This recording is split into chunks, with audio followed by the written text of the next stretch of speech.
દીકરીના અભ્યાસ માટે ઘરઘાટીએ માલિકના ઘરમાં ચોરી કર્યાની ઘટના પ્રકાશમાં આવી। અમદાવાદના પોશ ગણાતા સેટેલાઇટ વિસ્તારમાં આવેલ એક બંગલામાંથી ઘરઘાટીએ જ કરોડો રૂપિયાની ચોરી કરતા ચકચાર મચી જવા પામી હતી। પોલીસના હાથે જ પકડાઈ ન જાય તે માટે આરોપીએ આધાર કાર્ડ પણ નકલી બનાવીને આપ્યું હતું। જો કે ક્રાઇમ બ્રાન્ચે અંતે પશ્ચિમ બંગાળથી તેની ધરપકડ કરી। જાણકારી પ્રમાણે આરોપી રાજા ઉર્ફે મોન્ટુ ચૌધરી સેટેલાઇટ વિસ્તારમાં આવેલા સુમધુર સોસાયટીમાં એક જાણીતા વેપારીને ત્યાં ઘરઘાટી તરીકે નોકરી કરતો હતો, જ્યાં તેણે માલિકનો વિશ્વાસ કેળવી ચોરી કરીને ફરાર થઈ ગયો હતો। રાજાએ માલિકના બંગલાની તિજોરીમાંથી રોકડ, સોના ચાંદીના દાગીના, હીરાના ડાયમંડ મળી આશરે 1 કરોડનો મુદ્દામાલ ચોર્યો હતો। જો કે બનાવ અંગેની જાણ થતાં જ માલિક પોલીસ સ્ટેશને પહોંચ્યા હતા અને પોલીસે સીસીટીવીના આધારે તપાસ હાથ ધરી હતી। આરોપી વેસ્ટ બંગાળનો હોવાનું જાણકારી મળતા પોલીસ ત્યાં પહોંચી હતી અને પોલીસે રાજા ઉર્ફે મોન્ટુ ચૌધરીની ધરપકડ કરી હતી।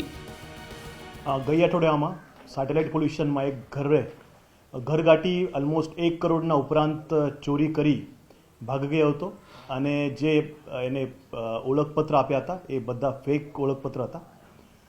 છતાં પણ ક્રાઇમ બ્રાન્ચે આરોપીને શોધી કાઢી અને એને નાડિયા ખાતેથી ધરપકડ કરવામાં આવી છે।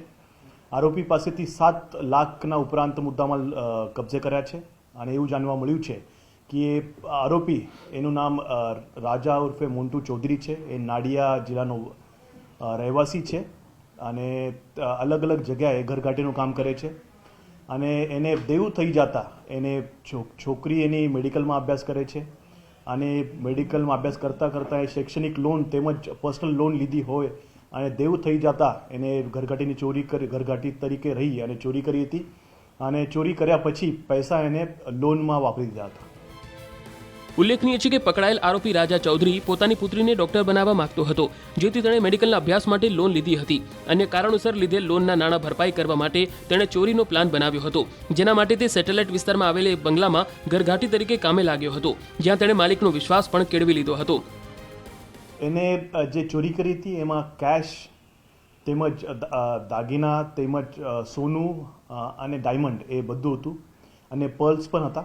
તો પર્લ્સ એને રાખી મૂક્યા હતા, જે સોનું એ પીગળી દીધું હતું અને એને હીરા છે, ડાયમંડ છે, એનો અંદાજા ન આવતા એને હથોડી દ્વારા એને ફોડી નાખવામાં આવ્યા હતા। જો કે ચોરી કર્યા બાદથી પકડાઈ ન જાય તે માટે પોતાની ઓળખના પુરાવા અને નામ પણ ખોટું આપ્યું હતું। અંતે તે પોલીસના હાથે પકડાઈ જતા પોલીસે સમગ્ર મામલે તપાસ હાથ ધરી છે। દીકરીના અભ્યાસ માટે ઘરઘાટીએ માલિકના ઘરમાં ચોરી કર્યાની ઘટના પ્રકાશમાં આવી। અમદાવાદના પોશ ગણાતા સેટેલાઇટ વિસ્તારમાં આવેલ એક બંગલામાંથી ઘરઘાટીએ જ કરોડો રૂપિયાની ચોરી કરતા ચકચાર મચી જવા પામી હતી। પોલીસના હાથે જ પકડાઈ ન જાય તે માટે આરોપીએ આધાર કાર્ડ પણ નકલી બનાવીને આપ્યું હતું। જો કે ક્રાઇમ બ્રાન્ચે અંતે પશ્ચિમ બંગાળથી તેની ધરપકડ કરી। જાણકારી પ્રમાણે આરોપી રાજા ઉર્ફે મોન્ટુ ચૌધરી સેટેલાઇટ વિસ્તારમાં આવેલા સુમધુર સોસાયટીમાં એક જાણીતા વેપારીને ત્યાં ઘરઘાટી તરીકે નોકરી કરતો હતો, જ્યાં તેણે માલિકનો વિશ્વાસ કેળવી ચોરી કરીને ફરાર થઈ ગયો હતો। રાજાએ માલિકના બંગલાની તિજોરીમાંથી રોકડ, સોના ચાંદીના દાગીના, હીરાના ડાયમંડ મળી આશરે 1 કરોડનો મુદ્દામાલ ચોર્યો હતો। જો કે બનાવ અંગેની જાણ થતાં જ માલિક પોલીસ સ્ટેશને પહોંચ્યા હતા અને પોલીસે સીસીટીવીના આધારે તપાસ હાથ ધરી હતી। આરોપી વેસ્ટ બંગાળનો હોવાનું જાણકારી મળતા પોલીસ ત્યાં પહોંચી હતી અને પોલીસે રાજા ઉર્ફે મોન્ટુ ચૌધરીની ધરપકડ કરી હતી। ગઈ અઠવાડિયામાં સેટેલાઇટ પોલીસ સ્ટેશનમાં એક ઘરઘાટી ઓલમોસ્ટ 1 કરોડના ઉપરાંત ચોરી કરી ભાગી ગયો હતો અને જે એને ઓળખપત્ર આપ્યા હતા એ બધા ફેક ઓળખપત્ર હતા। છતાં પણ ક્રાઇમ બ્રાન્ચે આરોપીને શોધી કાઢી અને એને નાડિયા ખાતેથી ધરપકડ કરવામાં આવી છે।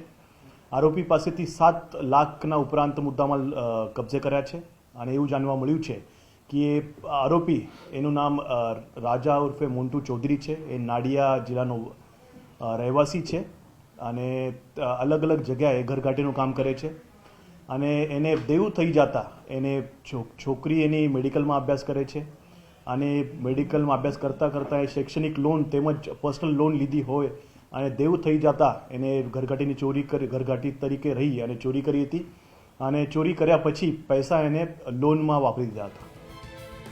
ઉલ્લેખનીય છે કે પકડાયેલ આરોપી રાજા ચૌધરી પોતાની પુત્રીને ડોક્ટર બનાવવા માંગતો હતો, જેથી તેણે મેડિકલના અભ્યાસ માટે લોન લીધી હતી।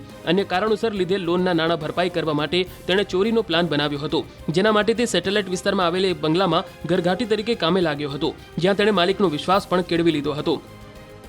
એને જે ચોરી કરી હતી એમાં કેશ તેમજ દાગીના તેમજ સોનું અને ડાયમંડ એ બધું હતું અને પર્લ્સ પણ હતા। તો પર્લ્સ એને રાખી મૂક્યા હતા, જે સોનું એ પીગળી દીધું હતું અને એને હીરા છે, ડાયમંડ છે એનો અંદાજા ન આવતા એને હથોડી દ્વારા એને ફોડી નાખવામાં આવ્યા હતા. જો કે ચોરી કર્યા બાદથી પકડાઈ ન જાય તે માટે પોતાની ઓળખના પુરાવા અને નામ પણ ખોટું આપ્યું હતું. અંતે તે પોલીસના હાથે પકડાઈ જતા પોલીસે સમગ્ર મામલે તપાસ હાથ ધરી છે.